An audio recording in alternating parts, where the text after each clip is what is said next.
Last time on ARR Abridged, we investigated a missing persons case, and so far our suspects are a tribe of beast men, or someone impersonating a priest.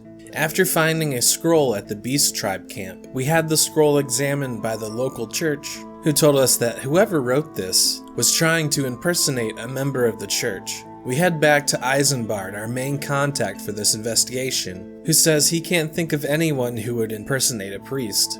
Thancred suggests we go undercover as some refugees to hopefully run across this false priest. Isambard tells us to stay safe and provides us with our refugee disguises. We talk to some refugees around the camp, trying to find a working role for us to blend into.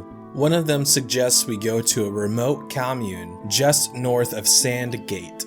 We head that direction, disguised with Thancred, and we lie in wait for this false priest to show themselves. Finally, a robed man makes his grand introduction. The man says he's a priest of Nalthal. Despite his hooded robes, we immediately recognize him as Ungust from the refugee camp. He could have at least worn a mask or something, idiot. Ungust starts crying like a little baby man, claiming that he was just trying to save his fellow refugees. He explains that the only thing he knew how to do to defend against the beast tribes was to sell them on a compromise, where in exchange for the safety of the refugees, Ungust would pose as a priest to lure people in to work for the beast tribes rather than be killed by them. Thancred is not impressed by this feeble attempt of diplomacy, and sternly tells him he should have reached out to the local military, and the fact that he didn't reach out for help means that he must be hiding something.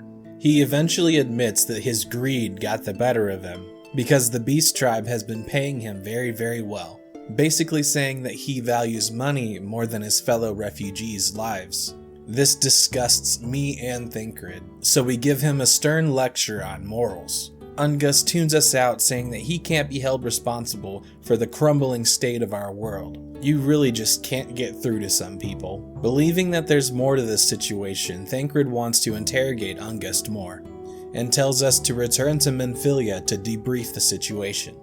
We tell Menphilia that the beast tribes are holding the refugees somewhere, and it will likely be pretty hard to figure out where they are. Menphilia tells us that Thancred has contacted her. He yelled at Ungust some more, and got him to spill the beans on the beast tribes. He told Thancred that he planned to meet with the beastmen, so Thancred enlisted the help of the local military, and they planned to ambush the meeting, hoping to subdue the beastmen and save the refugees from slavery. The local military feels like they need more help than just Thancred, so they request backup from the Scions, and Menphilia sends us in her stead. We report to the sergeant back at the refugee camp. The sergeant fills us in on their plan, which is pretty straightforward. Sneak up and capture a few beastmen, and pull their claws out until they tell us where the refugees are.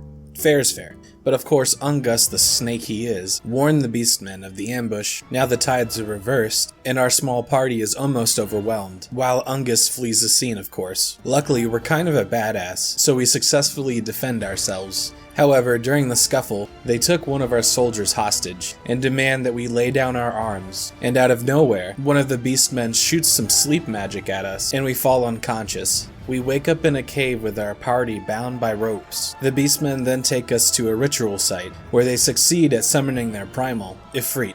The chief of the beast tribe sicks Ifrit on us. We are blasted by blue flames from the creature's mouth, which strangely don't affect us in any way. But the rest of our party become mind-controlled and call out, praising Ifrit. The beastmen are shocked by our immunity, but the chief says that someone else must have ownership over our soul. Doesn't sound like a good thing if you ask me. It's very clear to Ifrit, however, that we are being protected by our connection to the crystals. They take this as an insult and try to kill us. But luckily, the same thing protecting us from Ifrit's powers also shields some of the refugees, and they help us in the fight. Together we slay the beast. After the battle, we find a red crystal on the ground, and we have another vision showing 2 of the 6 slots filled in.